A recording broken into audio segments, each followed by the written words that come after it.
Good evening, all you dear friends out in computer land. Welcome back. I apologize for being a little off schedule this week. We got the tail end of a hurricane and we went old-fashioned. Remember on the initial broadcast, I said we had electricity in this house in the 50s? We had electricity but no power coming in. We were out power for 69 hours and 50 minutes. So we thank God we got the power back. And the hard-working folks in the tree cutting services and all the linesmen and their colleagues. Wonderful. Welcome back. Again, I apologize for being a little bit off schedule this week. We're recording now on the evening of Tuesday night, the 10th day of September 2019.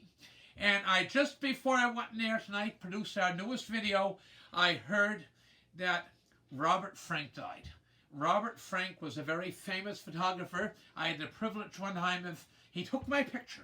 Not a pretty modest, shy guy. I hide it sometimes, but pretty modest, shy guy. And he took my picture, him and his wife, June Wren, and they're fantastic people. They live in New York. I think they also lived in Chicago, and they had a lovely home up in beautiful Cape Breton. In fact, I bring up my trusty sword, genuine sword. Right here on the west coast of beautiful Cape Breton, Nova Scotia. Cape Breton Island, Nova Scotia, at Mabou Coal Mines. Beautiful. Mabou Coal Mines, fantastic people. McNeil's and Beaton's and Rankin's nearby. And of course, June Leaf and her equally fine husband, Robert Frank. And Robert was born in Switzerland, and he came to America. He's he just finished up the picture. He took a picture of me one time, a lovely picture. He said it captures the spirit of John Pettipas. He took it, autographed it, and said, "With best wishes for a happy future, Robert Frank." And I knew them for over 30 years. They're wonderful people. He was 94 years old. I seen it in the BBC World News tonight, and again in the PBS News Hour. They gave a nice piece late in the show on him. Very famous. One of the most famous pictures he took was in post-World War II London, England. A cobblestone street. It would mist the London fog and mist, and it was a hearse, a small hearse. And that brings me to topic tonight. He was just a wonderful guy, a pleasure to know, and he was a great guy. So that famous picture brings me right in now to our topic tonight. Life and death. Vaccinations.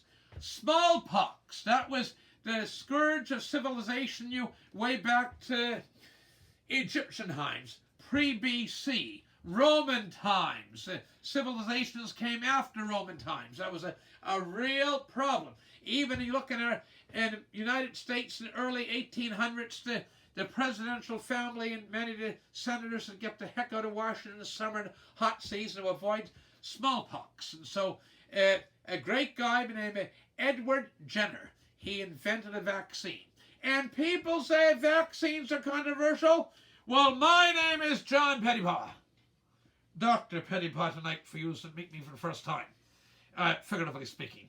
Anyway, they leave Washington in the summer to avoid smallpox. And he invented, or at least maybe didn't invent, but he formalized, brought forward the widespread use of vaccines.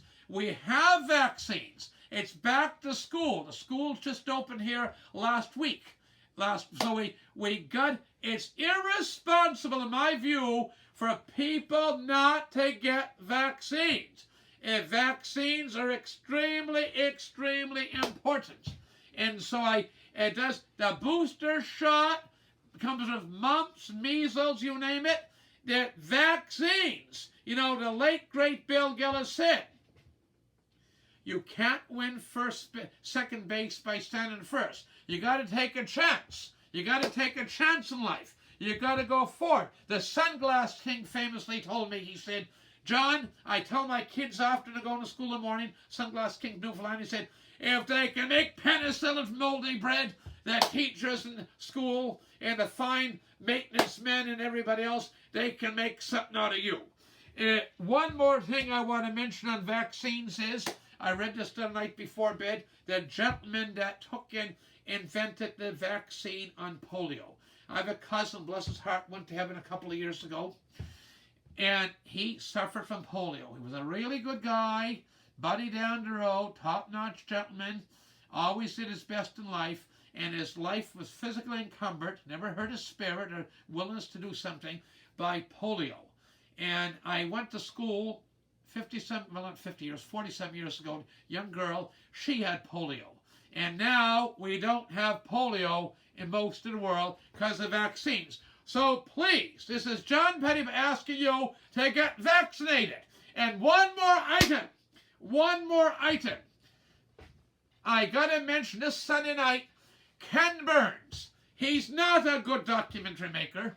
He's not a very good documentary maker. He's a fabulous documentary maker. The Civil War, the Brooklyn Bridge, you name it. And now he has a lovely new show out, a new series coming out, starting this Sunday night, the 15th day of September. It's a several-night series on PBS, on country music. And I know a wonderful gentleman in Auld, Cove, the late, great Hank McDonald, George Hank McDonald, and he used to be up in Ontario. His kids were young, maybe 8, 10 years old, couldn't be left by themselves, at this country in Western production on the weekend, and he had to go up on stage with his guitar, sing some of his lovely songs, and many of which he composed himself. And he said to Minnie Pearl, remember Minnie Pearl? Minnie Pearl said, "Howdy! Howdy!" And she was wonderful. She was the real thing. And he says, "Minnie, would you mind looking after my kids, babysitting them when I'm doing my gig?" And said, "George Hank, I'd be honored to." Anyway, he went up, he played his songs, lovely applause, did a great job. He got off the stage, he shook Minnie Pearl's hand. "Minnie Pearl, I want to thank you for looking after my children." And she looked at him again, "George Hank McDonald," and I quote, she said, "It was my pleasure to look after your children." So that's a personal connection to somebody, not a person, but somebody I know. He just went to heaven a couple of years ago himself. He would have been 91, and he lived a few more months. And a great guy. And so Ken Burns, this Sunday night, the 15th day of September, is starting he worked on it for years. Country music. We all love country music. So tune in Sunday night. Until next time, this is John Pettipas wishing all you wonderful people out there in computer land, Pettipas wishing all you wonderful people out in computer land all the best and God bless. And please trust the subscribe button to keep informed in future productions. We appreciate you, all you wonderful people, your kindness of viewing in. Tell folks about it, and also tell them about Ken Burns' wonderful series on PBS starting Sunday night on country music. Thank you, and good night.